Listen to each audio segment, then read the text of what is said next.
Que l'on retrouve depuis la cellule Info d'Experts de Bourse Direct. Romain qui nous fait la gentillesse de suivre le marché ce matin. Marché qui reste pour le moment en baisse, Romain. Oui, toujours un peu sans tendance. On n'a pas beaucoup de tendance, pas beaucoup de force sur les indices européens depuis mi-avril maintenant. Puis on a même connu un coup d'arrêt dans la hausse avec le large gap baissier qu'on avait ouvert le 24 mai dernier, notamment sur le DAX par exemple. Et ce gap, on n'a pas réussi à le combler d'ailleurs. Donc c'est un plafond de verre pour nous. Sur les indices américains qui sont plus forts en ce moment, on arrive aussi proche de cibles majeures sur le S&P 500.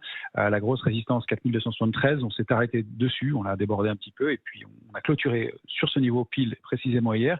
Sur le Nasdaq, la cible c'est 14 715 points, on en est à 1% à peu près.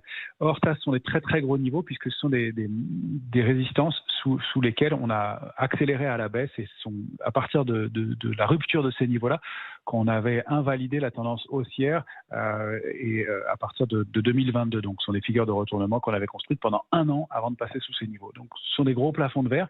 On peut parier effectivement qu'il y aura au moins une pause sur ces niveaux-là, même s'il n'y a pas de figure de retournement, pas de signe de faiblesse du tout.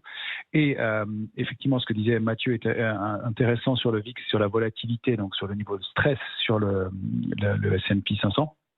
On passe à des niveaux qui sont des plus bas de maintenant 2 ans et on peut même considérer, on en a parlé plusieurs fois ensemble, que cette fois-ci on entre en complaisance. Alors entrer en complaisance, ça ne veut pas dire alerte, mais on n'est plus en optimisme, on met un pied dans la zone de complaisance.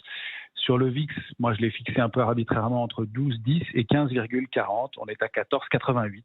Ça veut dire qu'on entre dans une phase où les opérateurs sont beaucoup moins couverts, les portefeuilles moins protégés.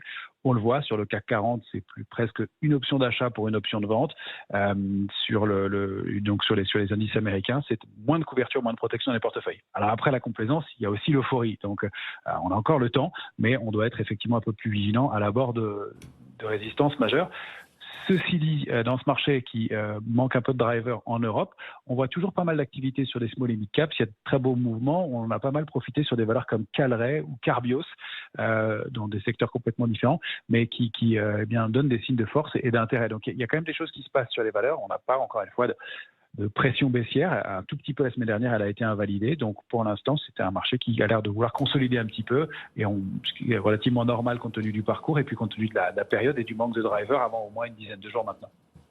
Merci beaucoup Romain Daubry, donc Bourse Direct qui nous accompagnait ce matin sur les aspects techniques qui sous-tendent le marché parisien. Le CAC 40 donc en baisse pour le moment, on perd 0,22%.